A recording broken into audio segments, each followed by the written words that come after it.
رحنا كما قال الأستاذ.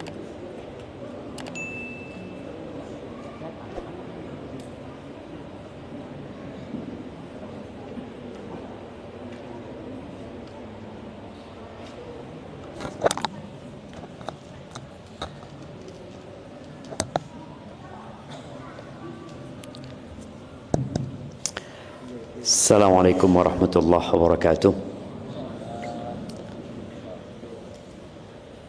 Alhamdulillah Rabbil alamin.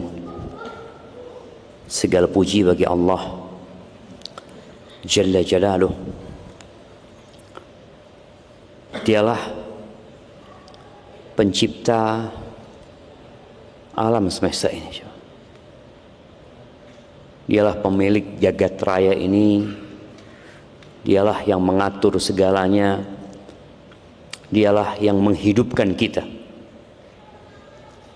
Dan dia pula yang akan mematikan kita, kemudian membangkitkan kita kembali. Dialah yang memberikan rizki kepada kita.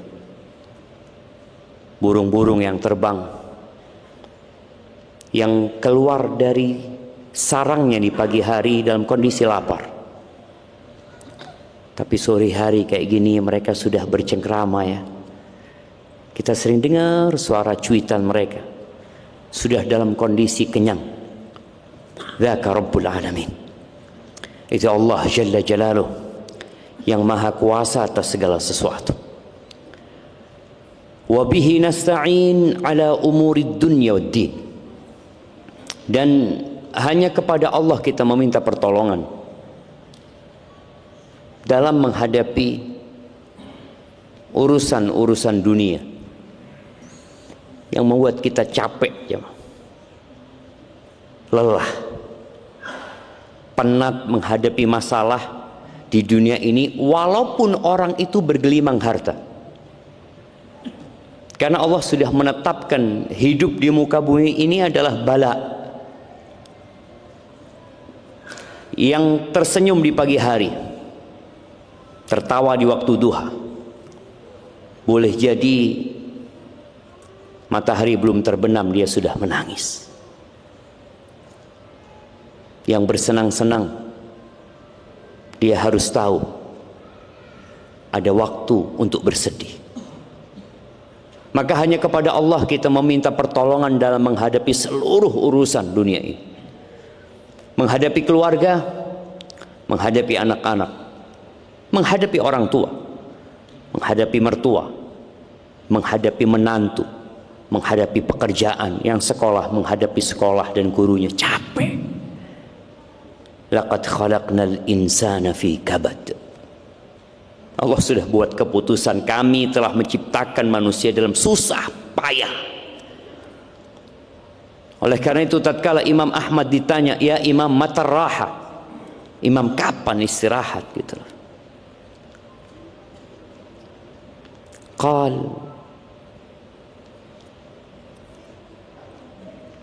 fi awwali qadamin tadawha fil jannah. Istirahat itu ketika engkau meletakkan telapak kakimu yang pertama di surga, baru istirahat. Baru istirahat. Maka kita meminta pertolongan kepada Allah dalam urusan dunia dan urusan agama.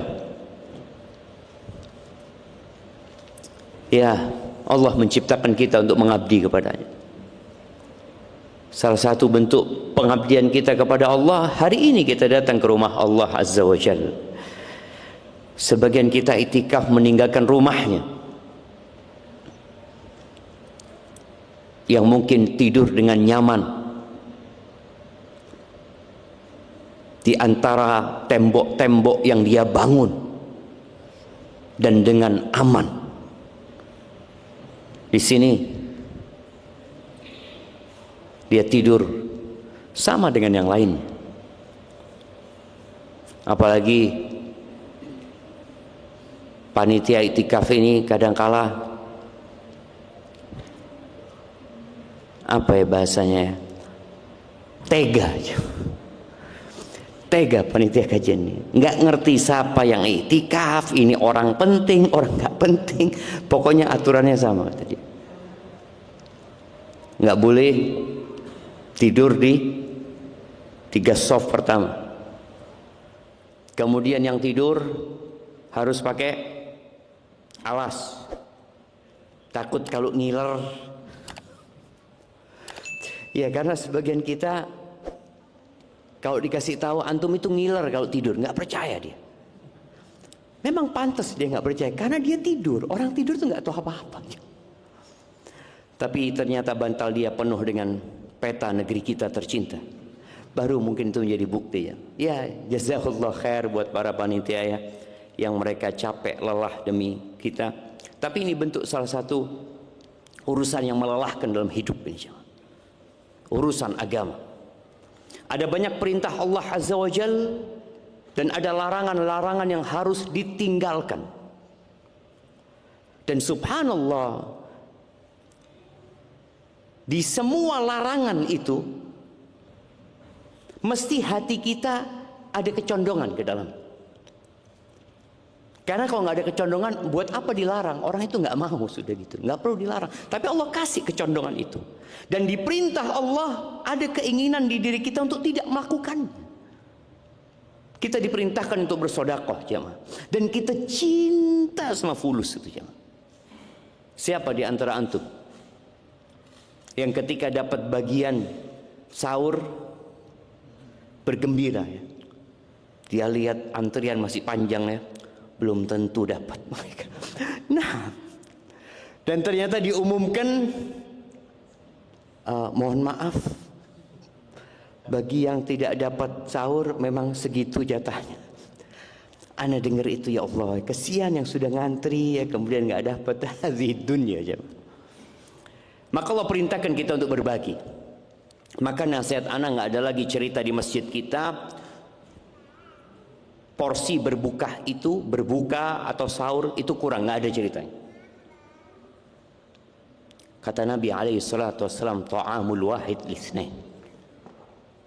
Makanan satu orang itu cukup buat 2. Tidak ada ceritanya antum, oh ini milik anak. Wallahi lillah mulkus samawati wal ard. Milik Allah semua sama. Maka perasaan memiliki itu harus kita kurangin sedikit demi sedikit. Maka Allah ingatkan ya, wa fi amwalihim haqqum ma'lum, dan di harta mereka ada hak orang lain. Karena kalau kita merasa memiliki, jemaah, kita itu akan jadi bakhil. Maka itu ujian. Kita puasa itu urusan agama. Salat, ya, ana merasakan bagaimana sebagai orang tua mendidik anaknya untuk salat. Hadza Yusuf.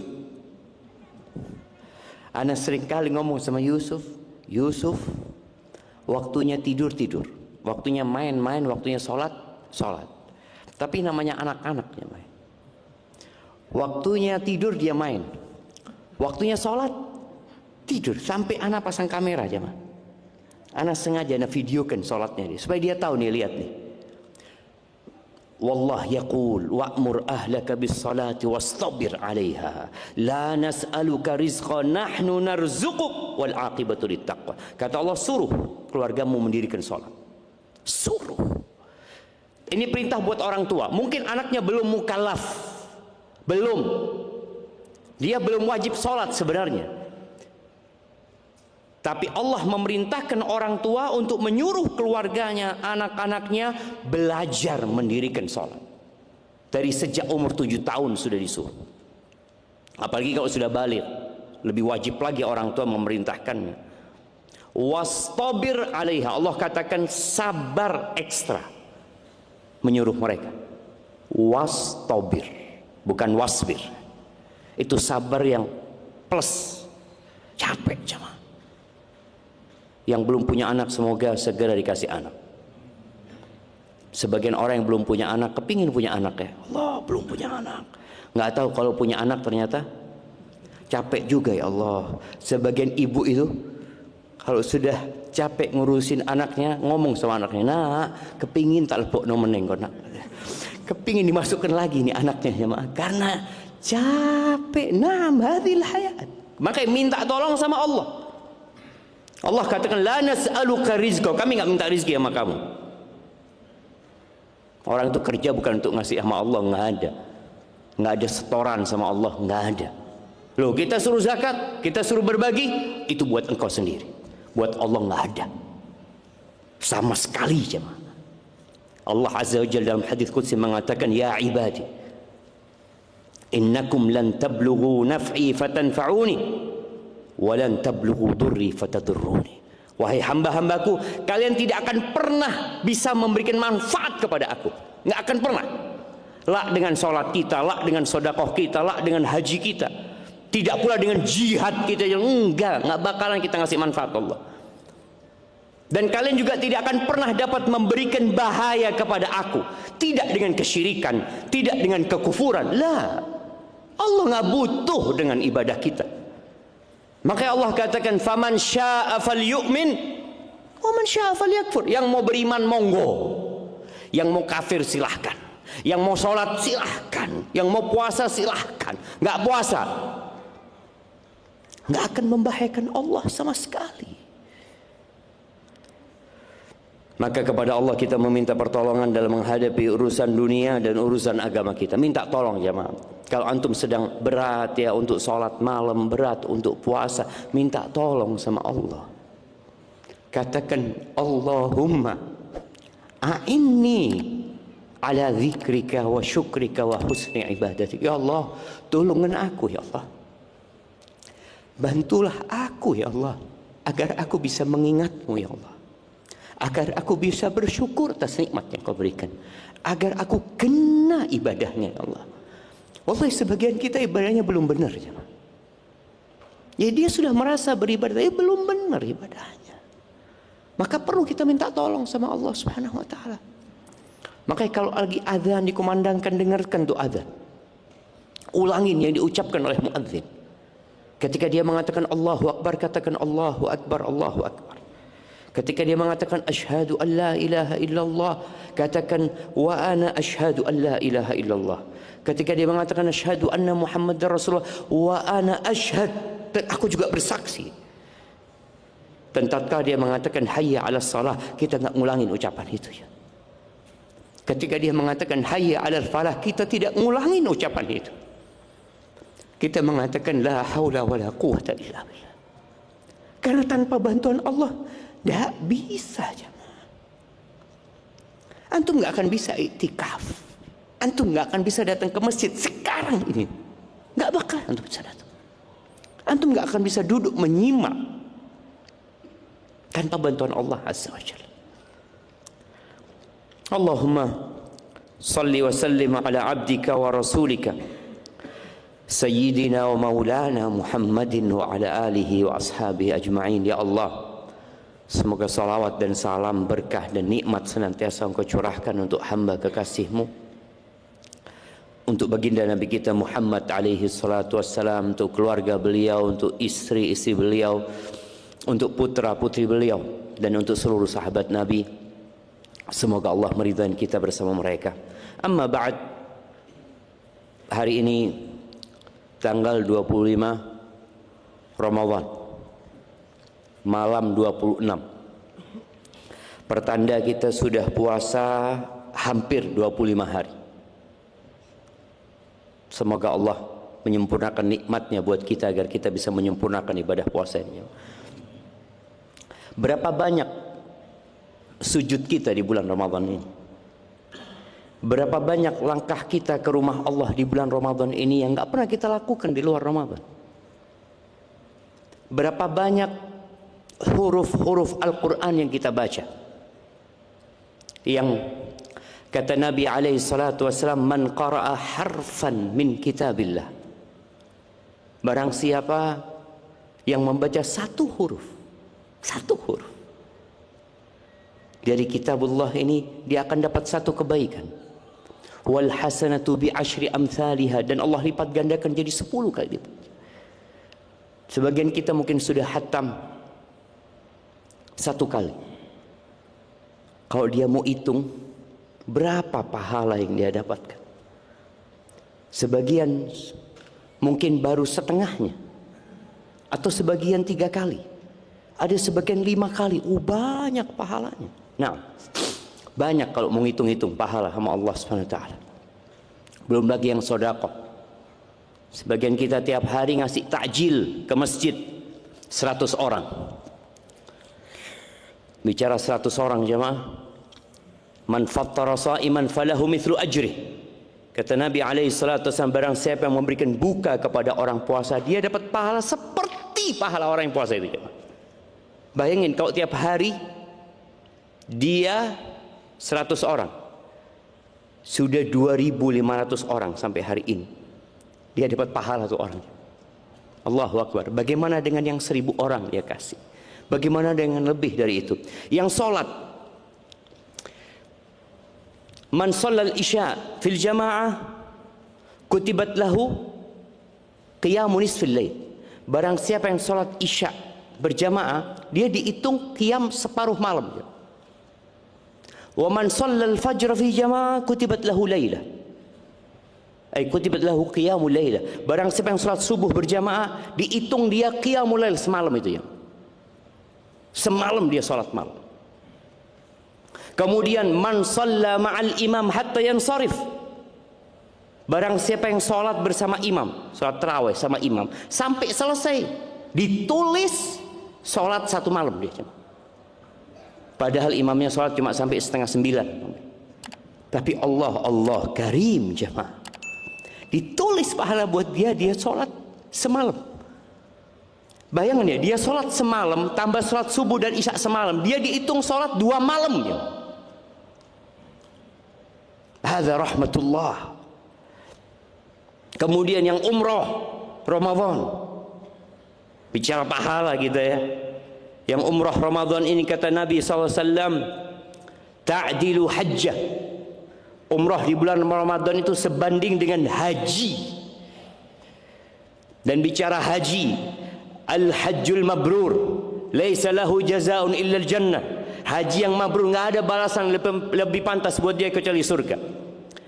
Dan Nabi juga menyatakan alaihi salatu wassalam, man hajja falam yarfuth walam yafsuq raja' ka yaum waladathu ummuh. Barang siapa yang berangkat haji kemudian dia tidak mengucapkan ucapan yang kotor, dia juga tidak berbuat dosa, berbuat maksiat, maka dia pulang seperti bayi yang baru lahir jemaah. Gimana kalau umroh Ramadan itu seperti haji bersama Rasul sallallahu alaihi wasallam. Allahu Akbar jemaah. Banyak sekali pahalanya. Tapi yang jadi pertanyaan, apakah ibadah kita diterima? Apakah sholat kita, berdiri kita yang capek melawan kantuk itu diterima? Karena semua pahala tadi yang disebutkan itu kalau diterima. Karena ada orang yang puasa, ada orang yang sholat malam, kata Nabi SAW, rubba sa'imin hadduhu min siyamihil ju' wal atash wa rubba qa'imin hadduhu min qiyamihis sahar.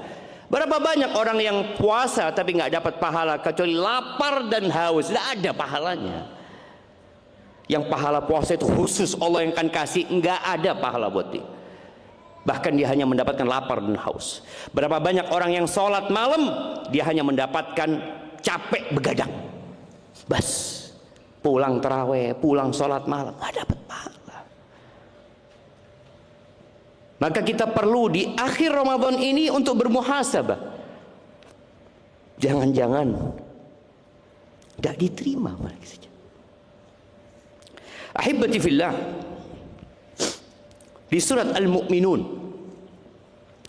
surat Al-Mu'minun ini dimulai dengan qad aflahal mu'minun. Suratnya orang-orang yang beriman. Allah menyebutkan telah beruntung orang-orang yang beriman. Allah sebutkan sifat-sifat mereka jamaah, panjang sekali jamaah. Di ayat 57 sampai 60 Allah Azza wa Jalla menyebutkan di antara kriteria mereka, kriteria tambahan ini jemaah. Innal ladzina hum min khasyati rabbihim musyfiqun. Mereka adalah orang-orang yang sangat takut sama Allah. Dia tahu dengan kebesaran Allah. Dia tahu Allah tahu ketika dia berbuat dosa. Allah ngelihat dosa dia satu persatu. Dia tahu bahwa dia berbuat dosa dengan nikmat yang Allah berikan. Iya, dia nggak akan bisa berbuat dosa kecuali dengan nikmat yang Allah berikan. Itu nikmat Allah turun, dosa kita diangkat. Jadi orang beriman itu takut sama Allah. Dia sangat cemas. Walladzina hum biayati rabbihim yu'minun. Dia beriman dengan ayat-ayat Allah, dengan tanda-tanda kebesaran Allah, beriman dengan tanda-tanda yang diciptakan Allah, dengan tanda-tanda yang Allah turunkan, firman-Nya Al-Quranul Azim. Dia percaya. Maka kita ini ketika bulan Ramadan, kalau kita baca Quran sama artinya, kita akan lewat tuh ayat-ayat yang membuat kita takut. Ayat-ayat yang membuat kita semakin yakin sama Allah Subhanahu wa taala. Kemudian Allah katakan walladzina hum birabbihim la yusyrikun. Mereka tidak menyekutukan Allah dengan sesuatu apapun. Benar-benar hatinya bergantung sama Allah, bersandar sama Allah. Dia tidak minta kecuali sama Allah. Dia tidak bertawakal kecuali kepada Allah Azza wa Jalla. Dia ikhlas dalam beramal. Lalu Allah katakan walladzina yu'tuna ma atau wa qulubuhum wajilatun annahum ila rabbihim raji'un. Mereka adalah orang-orang yang terus memberi apa yang bisa mereka beri. Wa qulubuhum wajilah, dan hati mereka takut. Ini orang sudah baik takut. Annahum ila rabbihim raji'un. Kenapa kok mereka takut? Mereka yakin akan kembali kepada Allah. Jemaah rahimakumullah, kata Nabi alaihi salatu wassalam, ma minkum min ahadin illa sayukallimuhu rabbuhu laisa bainahu wa bainahu turjuman. Tidak ada satupun di antara kalian kecuali akan berbicara sama Allah. Allah akan ngajak ngomong tanpa ada penerjemah. Gak ada jemaah. Allah tahu kita beramal ikhlas atau tidak. Kita ingat dengan hadis 3 orang yang menjadi koreknya api neraka. Allah ngomong sama dia. Saya ngomong tuh sama tuh ustaz, sama tuh orang hafal Quran. Didatangkan orang ini, ditanyakan tentang nikmat-nikmat yang Allah berikan kepada dia. Lalu orang ini mengatakan, iya ya Allah, itu semua nikmat Engkau berikan kepada aku. Fama amilta biha. Kau pakai buat apa tuh nikmat? Kata orang ini, ta'allamtu fika wa 'allamtu an-nas wa qara'tu fika al-Qur'an. Dengan nikmat yang Kau berikan, aku belajar ya Allah, aku ngaji, aku datang ke kajian, aku menuntut ilmu, aku menghafalkan Al-Quran untuk mendapatkan keridhaan-Mu ya Allah, aku ajarkan ilmu kepada manusia untuk mendapatkan keridhaan-Mu ya Allah. Apa kata Allah? Kadzabta, bohong, bohong. Innama ta'allamta liyuqala alim wa qara'ta liyuqala qari. Engkau selama ini belajar hanya untuk mendapatkan gelar alim ulama, ustaz, dai, kiai. Engkau belajar untuk itu. Dan engkau menghafal Al-Quran hanya untuk mendapatkan gelaran Al-Qari. Fulan hafal Quran, fulan suaranya bagus kok jadi imam, waqad qil. Dan engkau sudah dapatkan itu, selesai udah. Makanya kenapa tuh orang-orang yang berbuat baik takut? Karena tahu Allah tahu dengan apa yang dia lakukan dan untuk siapa dia berbuat. Kemudian bagaimana orang yang mati syahid, bagaimana orang yang dermawan ya. Ternyata semuanya bukan karena Allah Subhanahu wa taala. Jamaah rahimakumullah.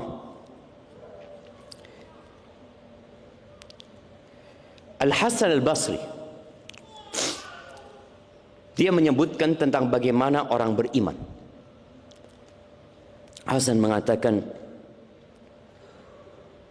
innal mu'min jama'a ihsanan wa syafaqah. Orang beriman itu menggabungkan dua hal. Amal soleh,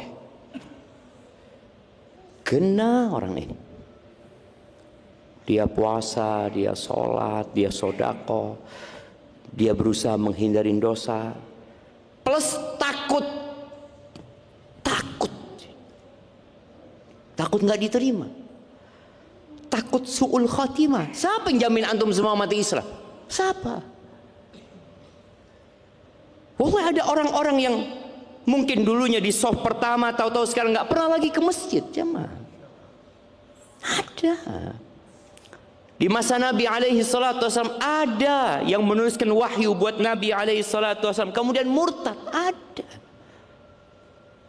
Maka al-mu'min ini dia berusaha beramal soleh dan takut, ada perasaan takut nggak diterima, takut nanti su'ul khotimah, ada kekhawatiran, takut dicabut nikmat hidayah.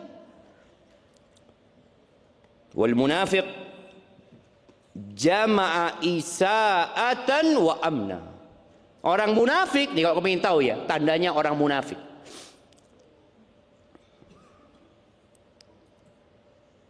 Kira-kira ada nggak munafik di masjid kita ini?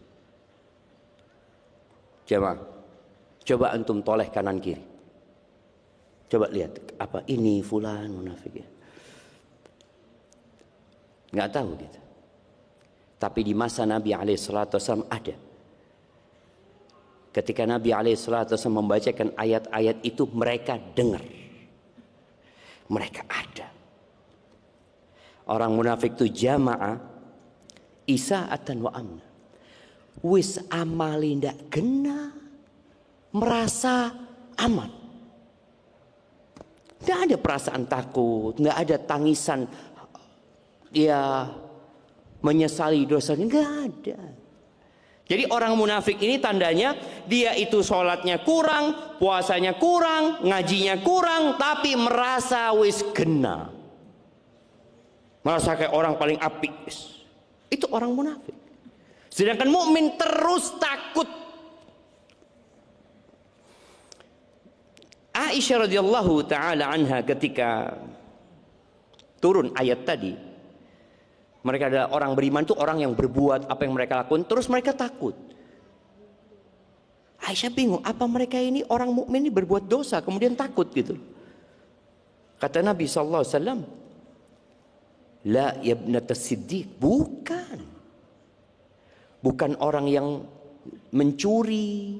Dipikir ayat itu maksudnya orang yang mencuri, kan takut, dia takut dihukum nanti di akhirat ya. Kemudian orang yang berzina, orang yang minum khamar, pantaslah dia takut. Pikirnya Aisyah ayat itu berkaitan dengan para pelaku dosa.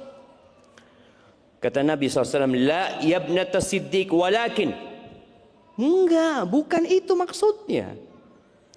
Huwallazi yusalli wa yasumu wa yatasaddaq. Yang dimaksud dengan ayat ini adalah orang yang sholatnya rajin, yang puasanya tekun, yang suka bersodakoh. Wahum yakhafun alla yutaqabbal minhum. Tapi mereka takut amalannya nggak diterima sama Allah. Ulaika yusari'una fil khair. Itu orang berlomba-lomba dalam kebaikan tapi takut. Ahibati fillah, Al-Imam Bukhari dalam kitab sahihnya, beliau menyebutkan sebuah bab yang judul babnya ini mengatakan babu khaufil mu'min an yahbita amaluhu wa huwa la yash'ur. Bab kekhawatiran orang beriman amalnya gugur, dia nggak merasa. Kan kita sekarang beramal ya, sholat, puasa, kita beramal. Orang mukmin itu perlu takut. Jangan-jangan nanti di hari kiamat, tatkala kita sudah berpikir ada banyak amalan dalam catatan kita, ternyata gugur semua, batal amalan itu jemaah, nggak diterima sama Allah Azza wa Jalla. Atau ada perbuatan yang menyebabkan amalan itu gugur. Wa qala Ibrahim At-Taimi mengatakan, ma aradtu qawli ala amali illa khasyitu an akuna mukadziban. Aku nggak pernah mencocokkan ucapanku dengan perbuatanku. Ini omongan, ini perbuatan dicocokkan, kecuali aku takut kayaknya aku ini bohong, nggak sungguh-sungguh aku beramal. Kalau ngomong genah jemaah tentang ibadah, tapi ketika dicocokin kok kayaknya enggak ya. Nih kita nih di akhir Ramadan perlu mencocokkan ucapan kita dengan amalan kita. Bicara tadi, orang mukmin itu rajin beribadah, tekun, soleh, tapi takut. Orang munafik pas-pasan amalannya, dosane akeh, tapi merasa amanlah, Allah Maha Pengampun, Allah Maha Pengasih. Itu tuh yang membunuh 99 orang plus 1, oh masih diampuni. Aku masih 2 yang aku bunuh. Wih, bahaya jemaah, ada orang-orang kayak gitu. Kata Ibn Abi Mulaikah, seorang tabi'in, dia mengatakan, adraktu salasin min ashabin Nabi sallallahu alaihi wasallam. Aku pernah berjumpa dengan 30 sahabat Nabi. Kan tabi'in itu yang melihat sahabat dalam kondisi beriman, walaupun satu disebut tabi'in. Ketemu dengan sahabat. Ini ketemu sama 30 sahabat. Kata dia, kulluhum yakhafun nifaqa ala nafsi. Semuanya takut dirinya munafik. 30 sahabat Nabi itu takut dirinya munafik. Ma minhum ahadun yaqul, nggak ada satupun di antara mereka yang mengatakan imanku seperti imannya Jibril, seperti imannya munafik. Nggak ada jemaah. Itu para sahabat yang soleh. Bukan sahabat itu, ada sahabat senior ya, ada junior yang mungkin ketemu Nabi sallallahu alaihi wasallam ketika dia masih kecil ya. Kata Al-Hafidh Ibnu Hajar dalam kitabnya Fathul Bari menyebutkan siapa sih sahabat yang dijumpai sama Ibn Abi Mulaikah. Dia sebutkan Aisyah, istrinya Nabi SAW, wa ukhtuha Asma, dan Asma binti Abu Bakar. Asma ini rajin ibadah, rajin sodakoh, sama Aisyah ini bersaing kalau urusan sodakoh. Aisyah ini puasanya puasa dahar, dia puasa sepanjang tahun kecuali di hari-hari yang dilarang. Sodakohnya Aisyah apa aja dapat fulus dibagikan. Sampai pernah Aisyah ini dihajar sama keponakannya, sama Abdullah bin Zubair. Abdullah bin Zubair ini anaknya Asma.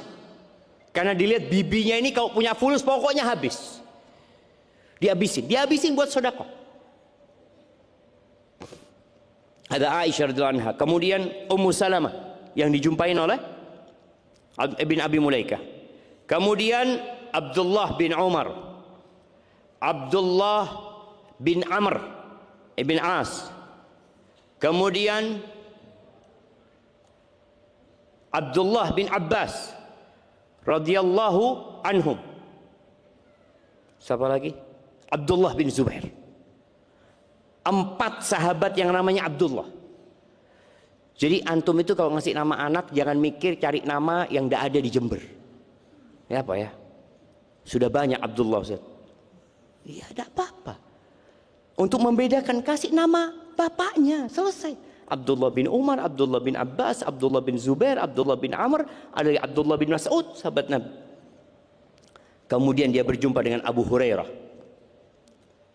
4 Abdullah ini semua meriwayatkan hadis banyak. Tambah lagi Abu Hurairah yang meriwayatkan hadis hampir 5.000 hadis Nabi sallallahu alaihi wasallam. kemudian Uqbah bin Harith, Miswar bin Makhrama, Ali bin Abi Talib, ketemu sama Ali bin Abi Talib, bin Abi Mulaikah, berjumpa dengan Sa'ad bin Abi Waqqas. Itu orang-orang dijamin masuk surga.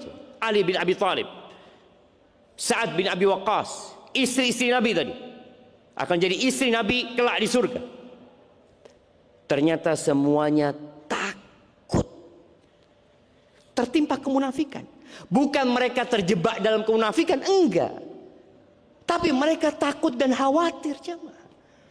Rasa takut ini penting untuk mengantarkan kita kepada istighfar nanti. Ahibati billah, kalau kita lihat Abu Bakar, Abu Bakar ini jamin masuk surga.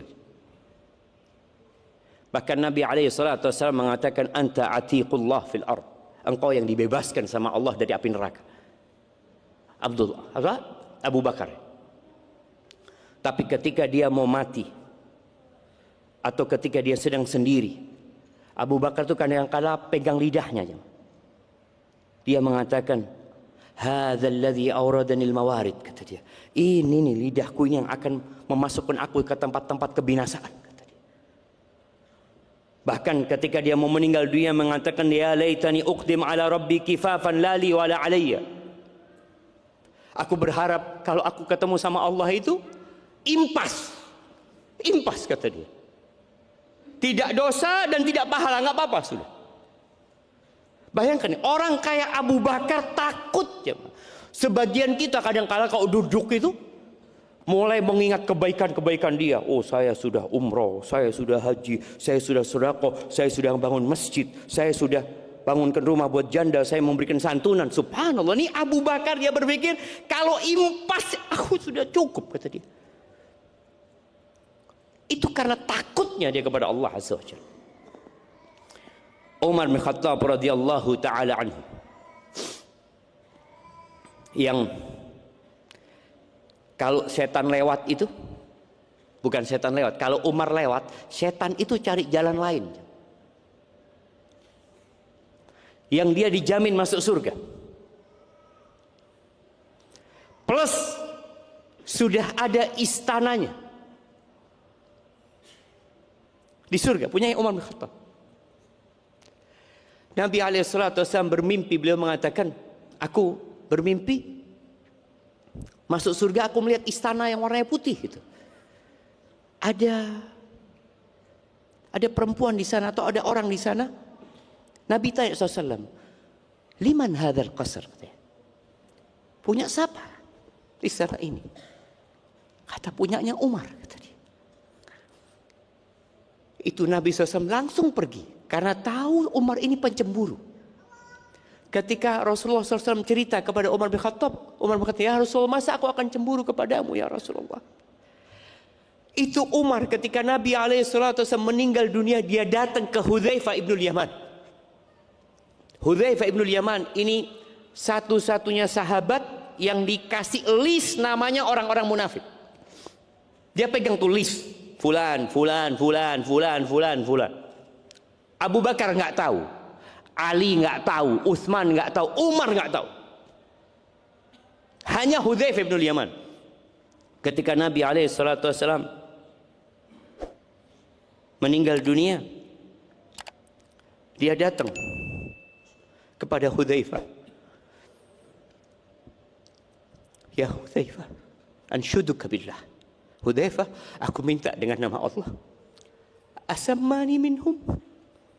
Apakah Nabi SAW menyebutkan namaku termasuk munafik? Umar takut. Radhiyallahu ta'ala anhu. Kalau Umar takut, gimana dengan kita jemaah? Gimana dengan kita? Ahibati fillah, kalau bicara syarat diterimanya amalan, insyaallah sudah maklum. Dua syarat. Yang pertama, ikhlas dan sesuai dengan tuntunan Rasulullah SAW, al-mutabah.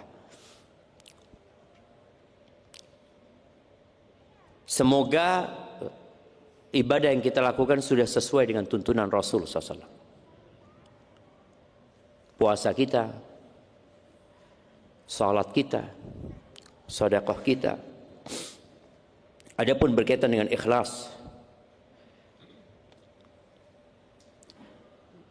maka nggak bisa antum datang ke ustadz menanyakan. Kalau sesuai dengan sunnah, antum bisa tanya, Ustadz, ana sholat kayak gini, bener nggak Ustadz? Oh nggak, salah.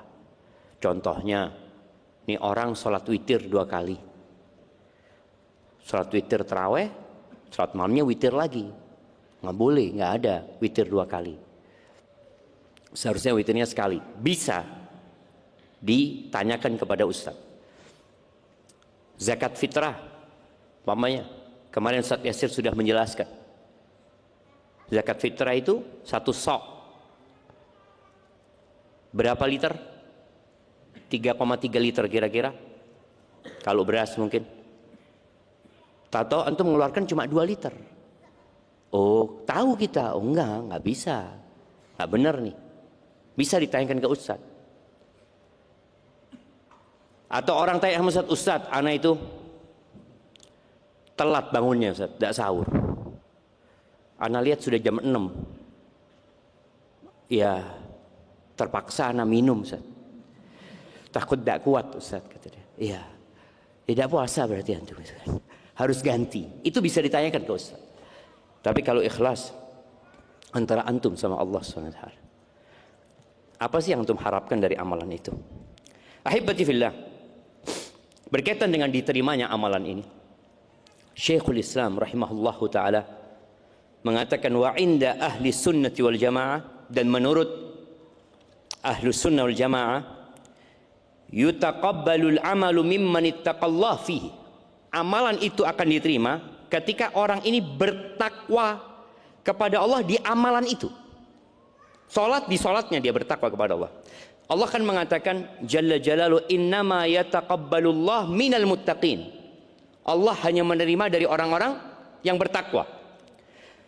Ketika orang ini bertakwa kepada Allah di sholatnya, maka sholatnya akan diterima insya Allah. Fa'amilahu khalisan lillah muwafiqan li amrillah. Itu amalan itu dia kerjakan ikhlas dan sesuai dengan tuntunan. Famanittaqahu fi amalin taqabbalahu minhu. Barang siapa yang bertakwa kepada Allah di amalan tersebut, insya Allah Allah terima amalannya. Wa in kana asiyan fi ghairihi, walaupun dia punya dosa di tempat lain. Kenapa ini perlu dijelaskan? Karena ada orang yang puasa tapi tetap berbuat dosa. Ada orang sholat tetap berbuat dosa. Lalu kata orang, wis tidak usah sembahyang, wis dia pancet dosa kok ngono. Disuruh berhenti dia berbuat ibadah, enggak boleh. Kalau dia bertakwa kepada Allah di amalan itu, diterima insya Allah. Walaupun di bab lain dia mungkin berbuat dosa, punya dosa. Siapa yang enggak berbuat dosa, jamaah? Wa man lam yattaqi fihi lam yutaqabbal minhu. Dan barang siapa yang tidak bertakwa kepada Allah di amalan itu, maka enggak akan diterima. Walaupun dia di amalan lain dia taat. Orang ini haji loh, belum tentu puasanya orang haji diterima. Belum tentu puasanya orang yang sholat diterima, belum tentu. Karena semua amalan itu sendiri-sendiri, jamaah. Walaupun nanti akan ada yang namanya penggugur amalan nanti. Ketika orang melakukan kesyirikan, semua amalannya bakal gugur. Tapi ada yang peramalan. Ketika dia riak di sholatnya, tapi nggak riak di puasanya, ya puasanya diterima, sholatnya nggak diterima. Sodakoh gitu. Dia umpamanya sodakoh 100 juta riak, sodakoh 2000 ikhlas. Yang 2000 tetap diterima. Bukan gara-gara yang riak itu kemudian yang 2000 ditolak, enggak. Ahibati fillah, maka jangan pernah meremehkan amal, sekecil apapun. Di bulan Ramadan ini tidak semuanya punya harta buat berbagi. Waktu Ustadz Sabil kajian menjelaskan bahwasanya sedekah itu ada 3 macam. Ya, ini pertanyaan pertama. Sedekah itu ada 3 macam. Ada kuis buat yang umum. Sedekah itu ada 3 macam. Nah, siap, fadhal. Sedekah dengan harta, dengan manfaat, sedekah dengan manfaat, sedekah dengan akhlak. Nah, kasih hadiahnya, masya Allah, barakallahu fikum. Iya, sedekah dengan harta itu yang paling utama kalau kita punya harta. Tapi sebagian kita nih, sebagian mahasiswa, gimana mau sedekah sama harta, Ustaz? Kita mau pulang aja nggak bisa. Kontrakan nunggak, maafi fulus. Tapi ada yang kedua, sedekah dengan manfaat. Kita bantu orang bagi, berbuka. Antum lihat orang angkat air, antum bawa air. Antum ngambilkan air buat jamaah yang sholat di shaf pertama ngasih. Padahal ini air bukan punya antum. Antum cuma manfaat mengambilkan. Itu sedekah. Kemudian yang ketiga, sedekah dengan akhlakul karimah. Di antaranya senyum. Kata Nabi SAW, tabassumuka fi wajhi akhika sedekah. Senyummu kepada saudaramu sedekah. Maka tolong antum nih yang di sini di masjid, antum sudah saling kenal kanan kiri ini? Enggak juga, siapa? La fulus sedekah wala manfaat. Senyum enggak? Sama temannya di sebelahnya? Sinis apa? Coba antum kenalan dulu, baru kita lanjutkan jemaah. Nah, fadhal. Yang belum kenalan, senyum, ahlan, siapa namanya? Nih, bentuk antum itu akhlaknya kurang, duduknya berjauhan. Itu sudah. Antum nggak mau dekat sama saudaranya. Mau kenalan, aduh, jauh. Nggak perlu kenalan, kata dia. Allah yahdikum jemaah. Semoga Allah kasih hidayah buat antum. Nah, maka kalau kajian tuh duduknya yang rapat ya. Rapat duduk supaya kita bisa sedekah dengan senyuman. Ketika antum salaman sama saudara antum, wallah jemaah, dosa-dosa antum berjatuhan. Tapi kita kadang-kala meremehkan amalan, meremehkan. Nabi alaihissalatu wasallam mengatakan, la tahqiranna minal ma'rufi syai'an. Jangan meremehkan kebaikan sedikit pun. Dan amalan itu walaupun sedikit, tapi kalau diterima sama Allah, maka jangan ditanya balasannya. Nabi alaihissalatu wasallam menceritakan tentang seekor anjing. Bainama kalbun yutifu birakiyatin kada yaqtuluhu al-atash. Suatu hari ada seekor anjing yang sedang muter-muter di sumur, kehausan. Dia menjulurkan lidahnya sampai pasir itu, dia jilatin kehausan dia. Idra'athu baghiyun min baghaya bani Israel fanaza'at muqaha fasaqathu faghufira laha bihi. Pelacur jemaah. Ngelihat tuh anjing kehausan. Pelacur. Bukan imam sholat, bukan ustadz, bukan orang yang rajin ibadah, pelacur. Dari pelacur Bani Israel. Kesian dia sama tuh anjing. Dia masuk ke sumur, dia lepas itu khufnya atau sepatunya. Dia bawa tuh air jemaah. Dia gigit. Kemudian dia naik ke atas, dia berikan kepada itu anjing, dia ampuni dosanya. Pelacur masuk surga aja. Amalan itu kalau diterima jangan ditanya. Allah itu syakur. Allah itu membalas dengan perbuatan kecil dengan balasan yang banyak sekali. Kemudian di hadis riwayat Muslim, cerita seorang laki-laki. Kata Nabi sallallahu alaihi wasallam, "Ra'aitu rajulan yataqallabu fil jannah." Aku melihat seorang laki-laki, dia bergelimangan atau muter-muter di surga Allah Subhanahu wa taala, fi syajaratin qata'aha min dhahri thariq. Gara-gara dia motong pohon di jalan. Kadang-kala ada pohon yang ganggu di jalan ya. Orang ketika lewat mobilnya kena atau ganggu di jalan. Dia potong tuh pohon, masuk surga jemaah. Tuh, jangan pernah meremehkan perbuatan. Mungkin sebagian antum nggak punya fulus untuk sedekah. Antum lihat tuh sandal yang berantakan, Antum rapikan. Orang itu keluar langsung pakai sandal. Ini mungkin remeh, tapi kalau diterima sama Allah, surga nunggu. Ahibati fillah. Ya, di antara yang menyebabkan amalan itu tidak diterima, tentunya syirik, yang menggugurkan semua amalan. Kemudian dia beribadah tidak sesuai dengan syariat Allah Subhanahu wa taala. Adapun penyebab amalan itu diterima, yang pertama doa. Di akhir-akhir Ramadan ini antum perbanyak baca doa juga. Rabbana taqabbal minna innaka antas samiul alim. Ya Allah, terimalah dari kami ya Allah, sesungguhnya Engkau Maha mendengar dan Maha mengetahui. Oleh karena itu nanti Idul Fitri orang saling mengucapkan selamat apa? Taqabbalallahu minna wa minkum. Semoga diterima. Karena wallahu a'lam diterima atau tidak kita nggak tahu. Ya udah kita minta, kita doa. Kemudian yang kedua, tumbuhkan rasa takut. Yang tadi kita bahas. Takut amalan kita tidak diterima karena banyak kekurangan. Ada salah satu sahabat Nabi yang disebut Khatibun Nabi SAW, oratornya Nabi Muhammad SAW. Nah, ini buat mahasiswa. Siapa oratornya Nabi SAW? Syairnya Nabi Hasan bin Thabit. Nah, oratornya Nabi SAW siapa? Jadi kadangkala jamaah, delegasi-delegasi bangsa Arab itu datang ke Madinah ya. Mereka itu nantang, bawa orator, bawa penyair. Nanti penyair mereka mengucapkan syair, lalu oratornya ceramah ya. Lalu Nabi SAW panggil oratornya Nabi SAW.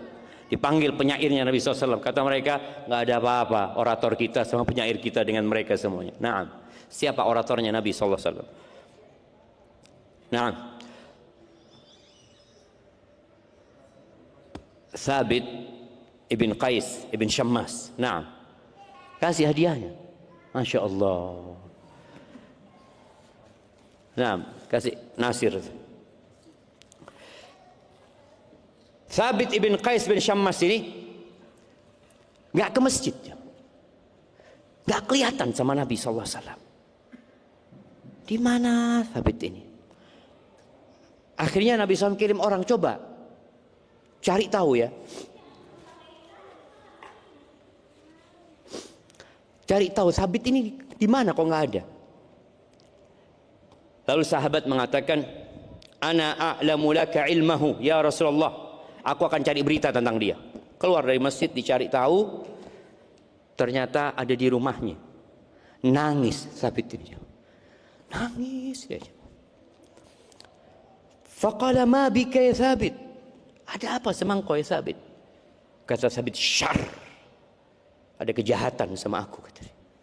Ada kejelekan sama aku. Ada keburukan sama diriku. Wa ayyu syarr? Keburukan apa? Kata dia. Qad habita amali. Amalanku gugur semuanya, kata dia. Allah berfirman, kata dia. Ya ayyuhalladzina amanu la tarfa'u aswatakum fawqa sautin nabi wa la tajharu lahu bil qawli ka jahri ba'dikum li ba'din an tahbata a'malukum wa antum la tash'urun. Allah mengatakan, wahai orang-orang beriman, jangan kalian mengangkat suara kalian di atas suara Nabi sallallahu alaihi wasallam. Jangan keras-keras kalau ngomong seperti ngomong sama orang lain, kalau ngomong sama Nabi sallallahu alaihi wasallam, karena itu bisa menyebabkan amalan kalian gugur. Kalian nggak merasa. Dan Thabit ini suaranya keras, dia khatib, dia orator, keras suaranya dia. Dia lalu mengatakan, wa ana qad yartafi'u sauti ala sautin Nabi sallallahu alaihi wasallam. Suaraku kadang-kala lebih tinggi dari suara Nabi sallallahu alaihi wasallam. Aku takut amalanku gugur. Akhirnya orang ini kembali menjumpai Nabi alaihi salatu wassalam, dikasih tahu ada apa sama Thabit. Lalu Nabi sallallahu alaihi wasallam mengatakan kepada orang ini, "Ud ilaih, engkau kembali jumpai Sabit. Wa qul lahu innaka lasta min ahli nar walakinnaka min ahli jannah. Sampaikan kepada dia, engkau bukan penghuni neraka, engkau penghuni surga. Bayangin jemaah. Jadi kita perlu menumbuhkan rasa takut. Jangan-jangan amalanku gugur gitu loh. Jangan-jangan gak diterima amalanku.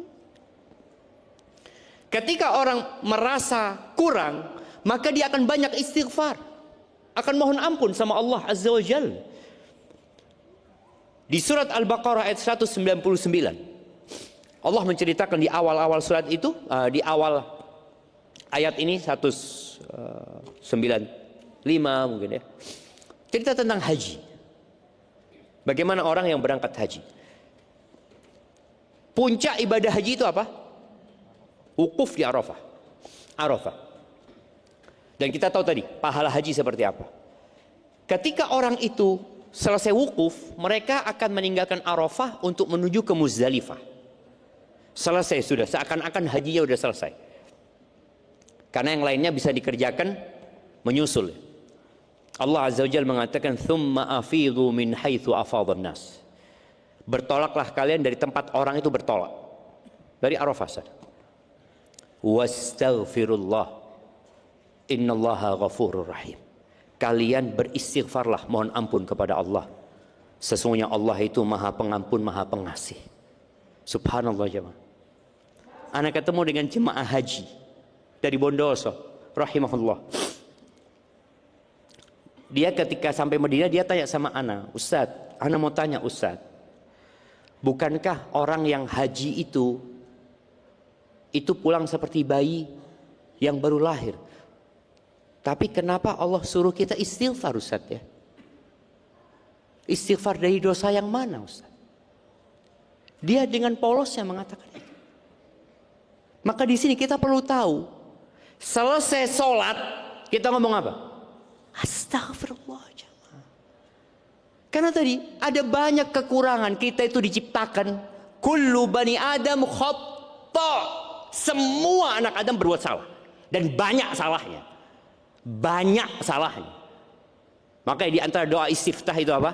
Allahumma ba'id baini wa baina khataayaya kama ba'adta bainal masyriqi wal maghrib. Bayangin ya, kita memulai salat, kita mau buka beribadah kepada Allah, yang kita minta Allahumma ba'id baini wa baina khataayaya, ya Allah jauhkan aku dari dosa-dosaku.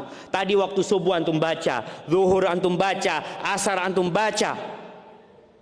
Terus kita minta sama Allah supaya dijauhkan dari dosa. Dan ini menjadi sebab diterimanya amalan juga jemaah. Kita merasa ada kekurangan, maka istighfar, perbanyak istighfar. Dan sepertiga malam akhir. Sepertiga malam akhir itu waktunya orang-orang soleh. Sholat, berdoa. Ketika masuk waktu sahur, apa kata Allah tentang mereka? Allah mengatakan, kanu qalilan minal laili ma yahja'un wa bil ashari hum yastaghfirun. Mereka adalah orang-orang yang kalau malam itu tidurnya sedikit. Dan alhamdulillah yang iktikaf atau yang di rumah pun Ramadan ini berusaha mengurangi tidur. Iya, malam itu tidurnya sedikit. Dan di waktu sahur selesai dia ibadah, selesai dia sholat ya. Wabil asharihum yastaghfirun. Mereka istighfar. Maka antum kalau habis sahur itu manfaatkan waktu untuk istighfar. Di antara bentuk istighfar itu baca apa?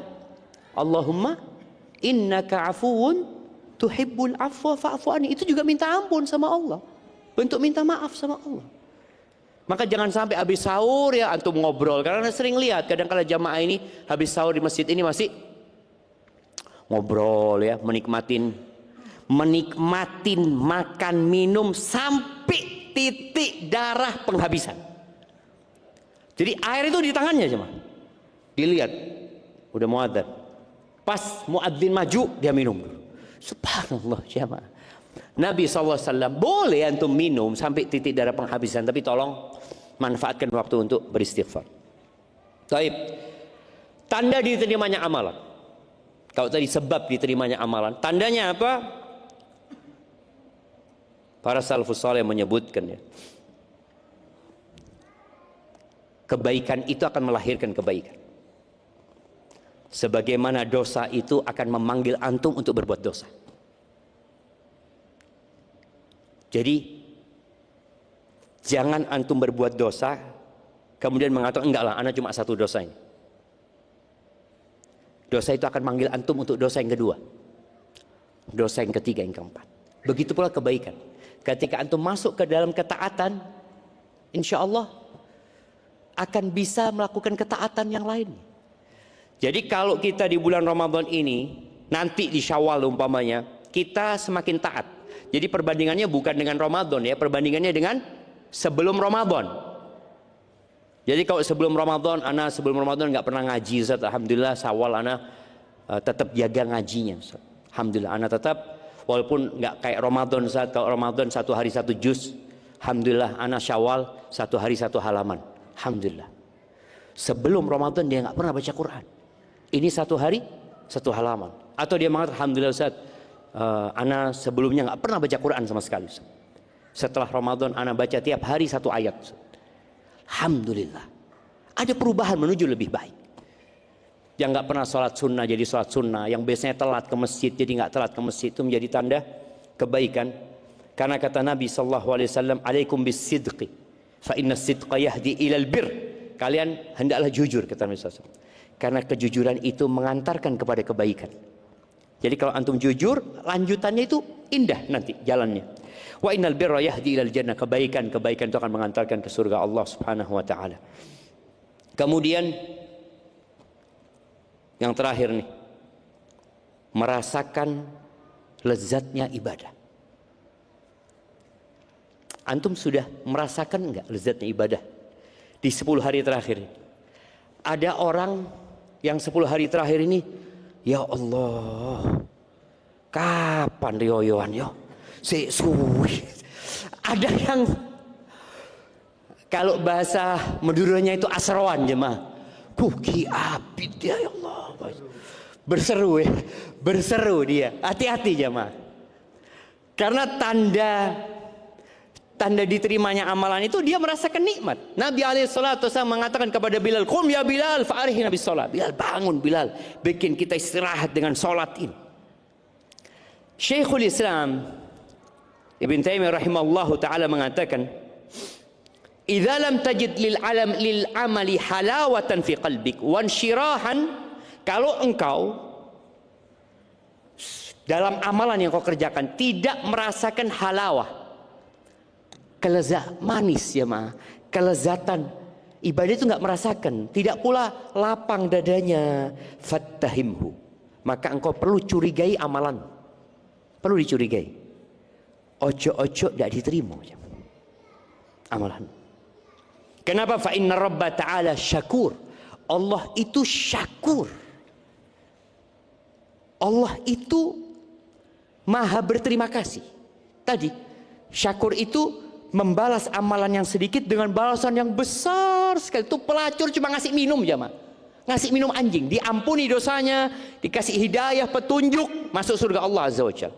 Tuh orang cuma motong dahan pohon di jalan, cuma itu yang dia kerjakan. Allah itu syakur. Maka tadi kalau antum beramal kemudian tidak merasakan kelezatan dalam amalan itu, maka perlu kita curigai. Jangan-jangan ya tidak diterima amalannya. Coba antum mulai bermuhasabah ya. Orang itu dikasih pahala kok nggak mau. Lailatul Qadar itu lebih baik dari 1000 bulan. Di malam-malam ini antum akan lihat pasar itu rame, macet. Orang mau itikaf di Masjid Jami. Pernah ngelihat antum? Pernah ngelihat Jember macet karena orang mau itikaf di Masjid Jami? Macetnya kemana? Ke pasar. Allah mengatakan Lailatul Qadri khairun min alfi syahr. Nih satu malam Lailatul Qadar lebih baik dari 1000 bulan. Orang masih mikir perutnya, masih mikir bajunya, masih mikir ngobrolnya. Nabi alaihi salatu wasallam ketika masuk 10 hari terakhir, istrinya ditinggal.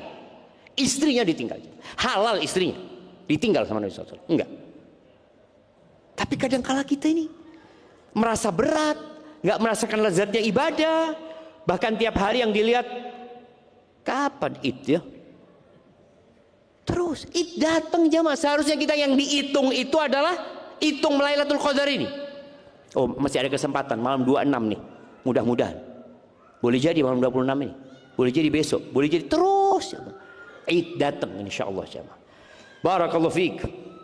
Itu mungkin yang dapat ana sampaikan. Tinggal satu hadiahnya. Oh, buat akhwat hadiahnya. Taib, buat akhwat, siapa nama tabi'in yang berjumpa dengan 30 sahabat? Nah,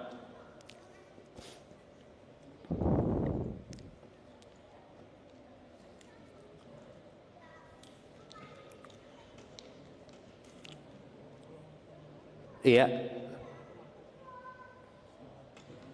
ada yang